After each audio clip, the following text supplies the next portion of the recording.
Hallmark গ্রুপের chairman jasmine ইসলামের জামিন আবেদন নামঞ্জুর করেছেন আদালত। বৃহস্পতিবার ২৮ নভেম্বর প্রধান বিচারপতি ডক্টর সৈয়দ রেফাত আহমেদের নেতৃত্বাধীন ৫ সদস্যের আপিল বিভাগ এই আদেশ দেন।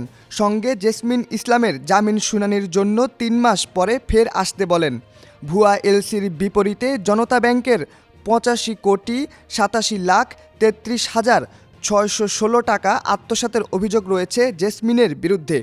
যদিও জেসমিনের আইনজীবী ব্যারিস্টার রুহুল কুদ্দুস কাজল আদালতকে বলেন, এই মামলাটি যে আইনে করা হয়েছে তাতে সর্বোচ্চ সাজা ৭ বছরের জেল হতে পারে, কিন্তু তিনি জেলে আছেন ৮ বছর যাবৎ। এ যুক্তিতে তাকে জামিন দেওয়া হোক। তাছাড়া দুদকও চার্জশিট দিতে পারছে না। তবে দুদকের পক্ষ থেকে জানানো হয়েছে, গত ৩০ অক্টোবর এ মামলায় চার্জশিট দিয়েছেন তদন্ত কর্মকর্তা। তবে এখন কমিশন না থাকায় তা গ্রহণ করা যাচ্ছে না। পরে আপিল বিভাগ ৩ মাস জেসমিন ইসলামের জামিন শুনানি স্ট্যান্ড ওভার করে রাখেন। আদালতে জেসমিনের পক্ষে শুনানি করেন ব্যারিস্টার রুহুল কুদ্দুস কাজল। দুদকের পক্ষে ছিলেন অ্যাডভোকেট আসিফ হাসান। এর আগে ২০২২ সালে জেসমিন ইসলামকে এই মামলায় জামিন নামঞ্জুর করে হাইকোর্ট। এই আদেশের বিরুদ্ধে আপিল বিভাগে আবেদন করা হয়।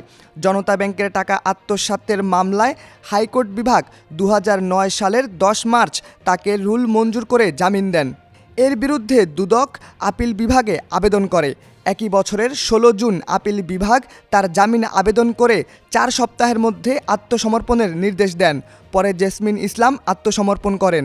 পরে হাইকোর্টে জামিন আবেদন করলে আদালত রুল জারি করেন।